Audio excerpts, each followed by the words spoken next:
33,000 ლარის ღირებულების სხვადასხვა დასახელების პროდუქტს შეიძენს კასპიის მუნიციპალიტეტის მერი აღდგომის ბრწყინვალე დღესასწაულისთვის. უწყება 375 სასურსათო კალათას გამზადებს და სადღესასწაულოდ დაარიგებს.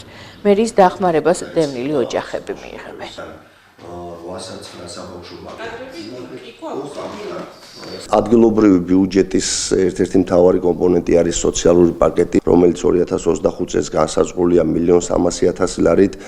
ამ სოციალურ დახმარებებში განსაზღვრული არის აგრეთვე სააღდგომოდ 375 დევნილ ოჯახზე, რომლებიც ძირითადად თელიანის ადმინისტრაციულ ერთეულში, მეტეხის ადმინისტრაციულ ერთეულში და ქალაქ კასპში არიან ჩასახლებულები.